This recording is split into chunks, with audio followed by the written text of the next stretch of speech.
And over the Kartavya Path now is Prahar formation comprising one Dhruv advanced light helicopter carrying the Operation Sindoor flag of the Indian Army along with Rudra ALH WSI of the Indian Army and ALH Mark IV of the Indian Air Force, formation led by Colonel Vijay Pratap Sena Medal.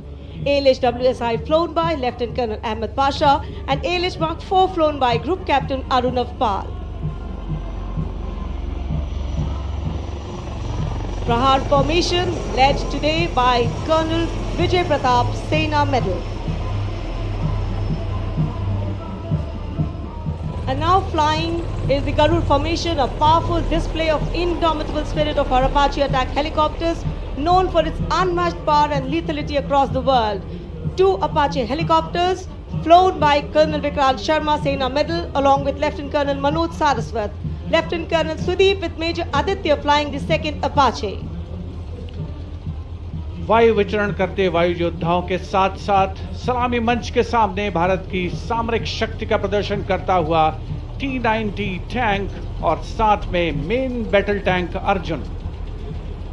77 बख्तरबंद regiment के captain Vipanjot Singh Virk की कमान में T-90 Bhishma tank का मशीनीकृत column अपनी गर्जना से वातावरण को गुंजायमान कर रहा है और उसके ठीक बाईं ओर है 75 आर्म्ड रेजिमेंट के मेजर हितेश मेहता की कमान में अर्जुन MK1 मुख्य युद्धक टैंक। स्वदेशी रूप से विकसित है ये प्लेटफॉर्म आत्मनिर्भरता और युद्ध भूमि तत्परता के लिए भारत की प्रतिबद्धता को दर्शाता हुआ।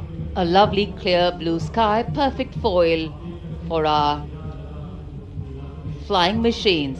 And here, going past a saluting base led by Lieutenant Arjun Kashyap of 6 Lancers, the High Mobility Reconnaissance Vehicle HMRV, India's first indigenously designed armoured light specialist vehicle.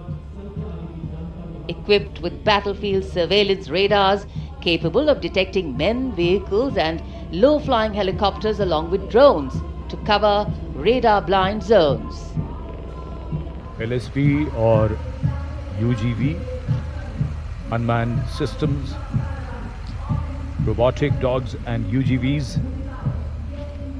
इस समय कर्तव्य पथ पर और मानव रहित जमीनी वाहन माउंटेड UGV इसकी कमान संभाली है गोरखा राइफल्स के कैप्टन विकास यादव ने।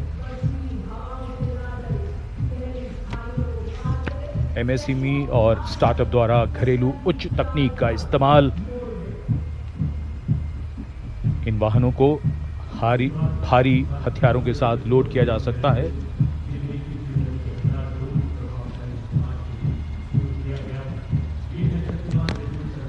शक्तिबाण और दिव्यास्त्र वाहन भारत की नई पीढ़ी के मानव रहित वॉरहेड शस्त्रागार को शक्तिबाण और दिव्यास्त्र वाहनों के माध्यम से देखा जा सकता है। शक्तिबाण वाहन की कमान लेफ्टिनेंट रमन मिश्रा ने संभाली है और दिव्यास्त्र वाहन की कमान सूबेदार किरण मेदर के हाथ।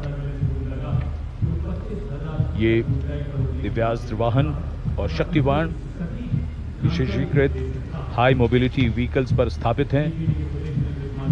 निगरानी लक्ष्यकरण की एकीकृत अवधारणा पर डिजाइन किए गए ये प्लेटफॉर्म।